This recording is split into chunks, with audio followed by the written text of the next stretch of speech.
everyone, so it's me, Mama Lee, and for today's video, I'll be showing you my new drone, which is the DJI Spark Fly More Combo. Actually, pinili ko na yung Fly More Combo para wala nang hassle, diba?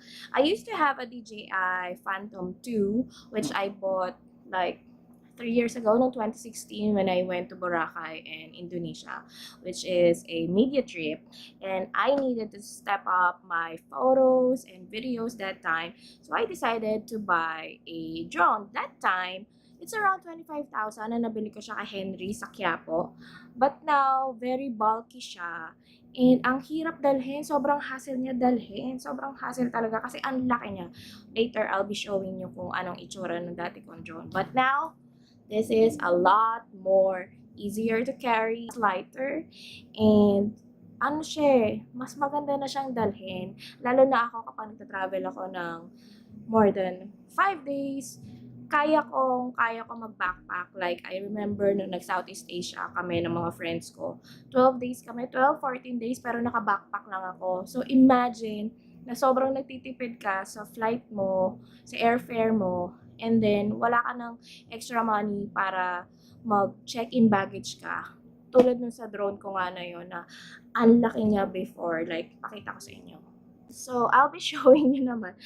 Ang laki. So, imagine, I have this original low pro na backpack for my 3-year-old DJI Phantom 2. So, I'll be showing you, ha. So, i-open ko siya. Grabe, hinihingal ako.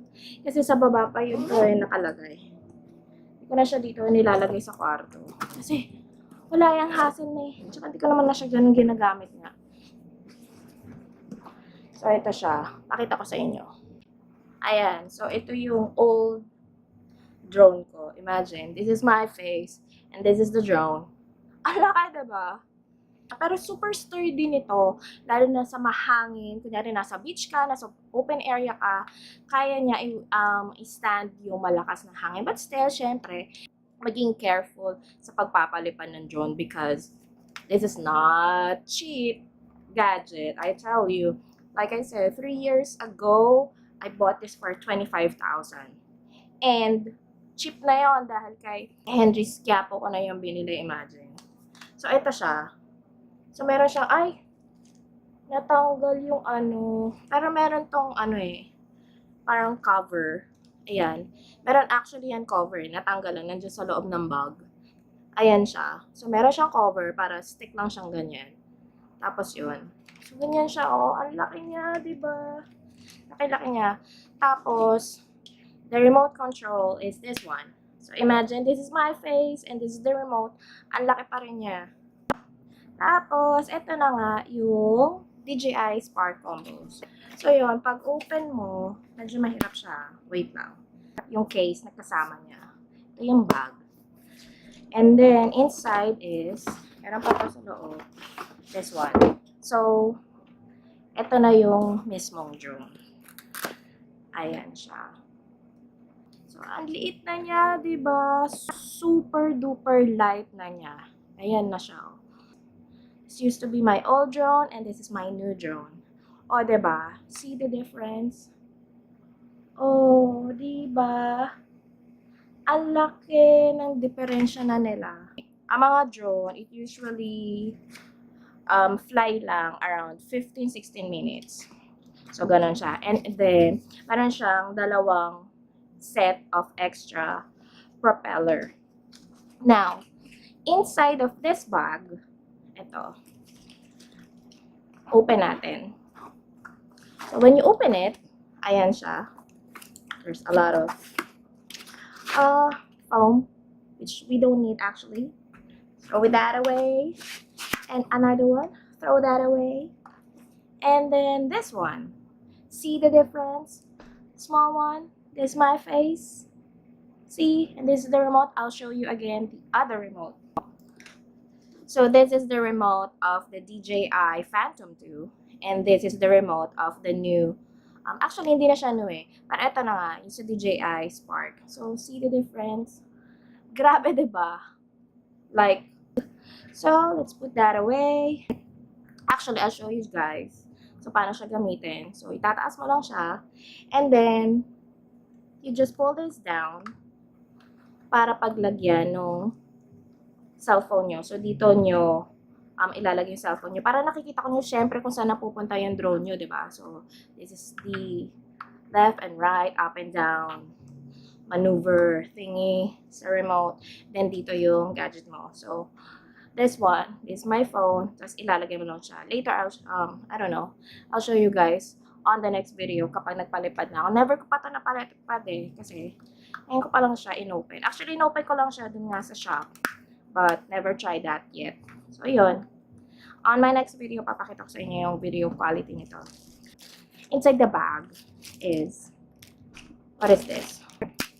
I've never opened this yet. Ah, the propeller guard.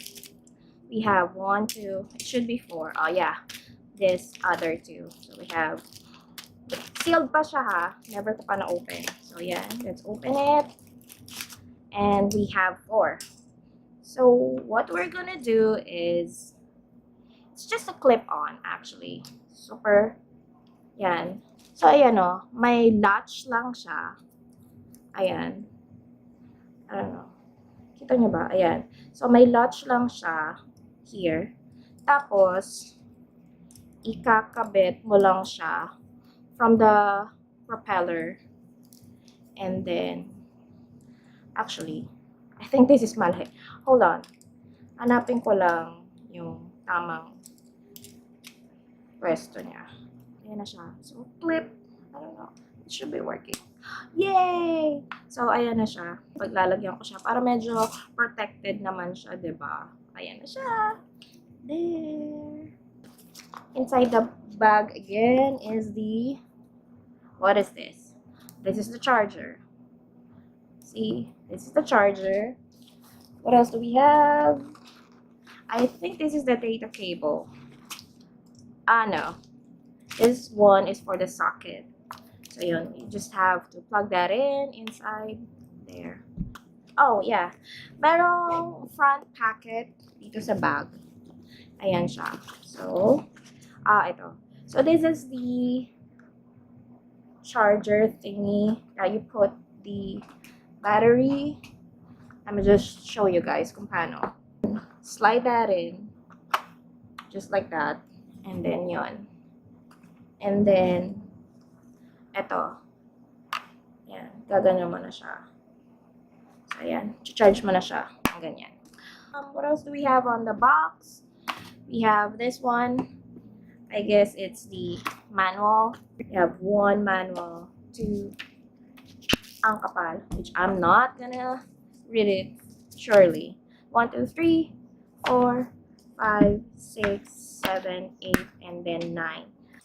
There you have it, guys. Thanks for watching, and please don't forget to subscribe. And soon, magpapag-giveaway din pala ako ng, I think, gadget na lang siguro. I'm thinking Polaroid camera or action camera.